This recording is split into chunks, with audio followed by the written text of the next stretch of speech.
Mecca Medina से मिला इस्लाम के अंत का खौफनाक संकेत। क्या सच में धरती से मिट जाएगा इस्लाम धर्म?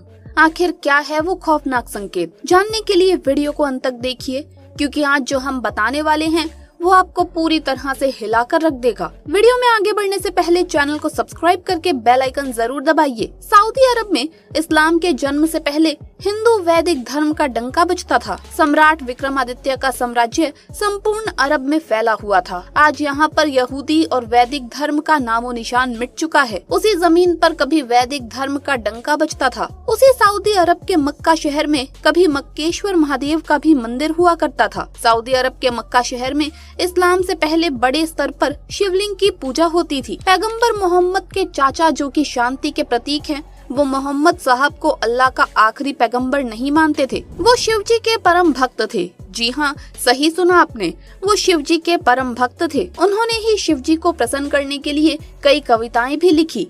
उन्होंने इस बात को भी स्वीकार किया कि शिव ही सत्य है। पैगंबर मोहम्मद के चाचा ने एक बहुत ही प्रसिद्ध किताब लिखी, जिसमें उन्होंने बहुत सारी शिव स्तुति लिखी। इस किताब में उन्होंने इस बात को स्वीकार किया कि अगर दुनिया में कहीं पवित्रता है और कहीं ईश्वर रहते हैं तो वो सिर्फ और सिर्फ भारत है। उस किताब का नाम था सायर उल ओकुल। ये किताब आज भी सुरक्षित रूप से इस्तांबुल के लाइब्रेरी में रखी हुई है। अगर इस किताब को ठीक से पढ़ेंगे, इस किताब में कुरान को नकारते हुए सिर्फ वेदों की बात कही गई है। इस्लाम से पहले संपूर्ण अरब वैदिक रंग में रंगा हुआ था, जिसके बाद इस किताब को इस्तांबुल में रखा गया और उसके बाद कभी भी इस किताब की चर्चा अरबियों ने नहीं की। इस्लाम से पहले मक्का में शिव जी का मंदिर था, जिसे मक्केश्वर महादेव के नाम से जाना जाता है। संपूर्ण अरब के लोग इसके पूजक थे और इस बात का उल्लेख भविष्य पुराण में भी है।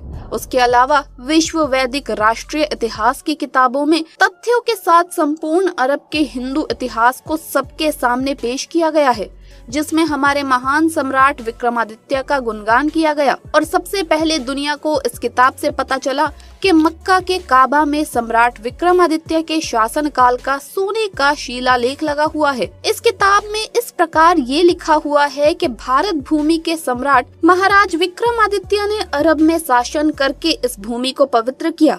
उन्होंने इस भूमि से दरिद्रता दूर की और संपूर्ण अरब के नगर नगर तक उनकी ख्याति फैली हुई है। उनके स्वर्ण रजत काबा में लगाए गए।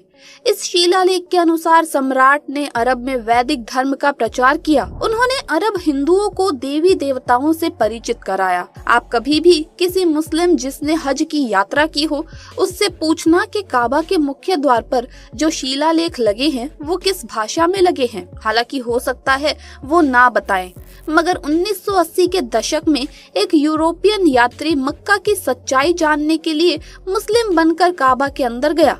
वहाँ उसने जो कुछ भी देखा, उसे देखकर वो हैरान हो गया।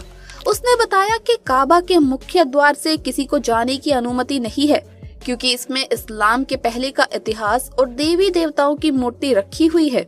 उसने ये भी बताया कि काबा के मुख्य द्वार पर संस्कृत के शिलालेख लगे हुए हैं। जब उसने उस शिलालेख की ओर गौर किया तो वहाँ पर मौजूद लोगों ने उसे आगे बढ़ने को कहा। इस शिलालेख में गीता के पद वाक्य भी लिखे हुए थे। सदियों पहले अरब में भारत की ही तरह देवी देवताओं की पूजा की जाती थी। प्राचीन काल में जब अरबी लोग देवी देवताओं को याद करते थे तो वो सबसे पहले अल हिलाल शब्द का प्रयोग करते थे।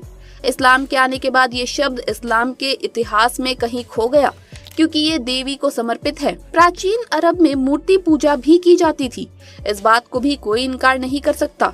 आज भी पूरी दुनिया में खुदाई के दौरान मूर्तियां ही निकलती है, कोई भी दरगाह या फिर मस्जिद नहीं निकलती। मदीना शहर में 2 जातियां थी जो आज भी मौजूद है। ये जातियां उस समय बहुत ही ताकतवर थी। देवी मन्नती इनकी कुल देवी थी। अरबी दस्तावेज के हर कौम की अपनी एक देवी थी। हर कोई मूर्ति पूजा में लीन था और इसी समय पैगंबर मोहम्मद साहब ने जन्म लिया और न सिर्फ अरब बल्कि पूरे विश्व को अपने मजहब से रोशन किया। अब आपके मन में सवाल ये उठ रहा होगा कि आखिर वैदिक धर्म अरब में कैसे गया? कौन इतनी दूर वैदिक धर्म का संदेश लेकर गया? तो इसके 2 जवाब हो सकते हैं। अंग्रेजी इतिहासकारों के अनुसार जब आर्य भारत आए, यहाँ सबसे पहले आपको बता दें कि आर्य बाहर के नहीं बल्कि भारत के ही निवासी है। जब आर्य भारत आए तो वो सत्ता के लिए लड़ते लड़ते मजबूत हो चुके थे। जब आर्यों की सत्ता ने निर्णय लिया कि वैदिक धर्म को दूर देशों तक पहुंचाया जाए, जिससे लोगों में ज्ञान का भंडार हो सके। इसके बाद आर्यों की सेना सत्ता के आदेशों का पालन करने के लिए ईरान इराक को जीतते हुए भगवा लहराते हुए अरब देश पहुंचती है। साथ ही उन्होंने अपनी सत्ता का केंद्र यमन और मिस्र देशों को बनाया, जहां उन्होंने बड़े स्तर पर हिंदू वैदिक धर्म का परचम बुलंद किया। पर आर्य अरबियों की भाषा के चलते उन्हीं में कहीं खो गए। अरब गए हुए आर्य उन्हीं की रीति रिवाजों में कहीं खो गए, मगर उन्होंने मूर्ति पूजा करना नहीं छोड़ा। कालांतर में यही आर्य जो वैदिक संदेश लेकर आए थे, यही यहूदी कहलाए। इसी मुद्दे पर प्रसिद्ध इतिहासकार पीएन ओक कहते हैं कि आर्य तो भारत के मूल निवासी थे। वास्तव में अरब में वैदिक धर्म महान सम्राट विक्रमादित्य ने फैलाया। विक्रमादित्य का इतिहास कुछ इस तरह शुरू होता है। आपको बता दें कि विक्रमादित्य एक उपाधि है जिसका अर्थ है संपूर्ण भारत पर शासन करने वाला। उन्हीं विक्रमादित्य ने अपना सत्ता का लोहा अरब से यूरोप तक मनवाया। अरबी दस्तावेज जो कि आज इस्लामिक लाइब्रेरी यानी कि तुर्की के इस्तांबुल में रखा हुआ है, उसके अनुसार बहुत ही दुर्लभ गुणों का राजा अरब तक अपने साम्राज्य को स्थापित करने के लिए आया। उसने संपूर्ण अरब को स्वर्ग बना दिया। उसने अरबियों को अपने धर्म से परिचित कराया। उसके राज में जनता काफी खुश भी थी और सम्राट ने अपने देश के सूर्य से भी तेज विद्वानों को अरब में ज्ञान बांटने के लिए भेजा। आज भी अरबी नामों में संस्कृत शब्द खोजे जा सकते हैं। अब सवाल ये उठता है कि वैदिक धर्म संपूर्ण अरब में फैल चुका था, तो वहाँ से इसका सफाया आखिर कैसे हुआ?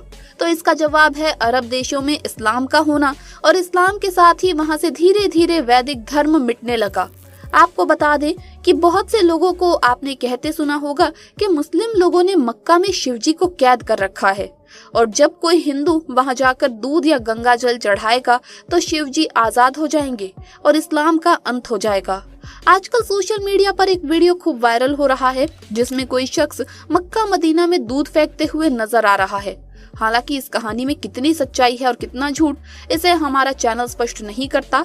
आप खुद ही कमेंट करके बताइए। आज की वीडियो में बस इतना ही। धन्यवाद।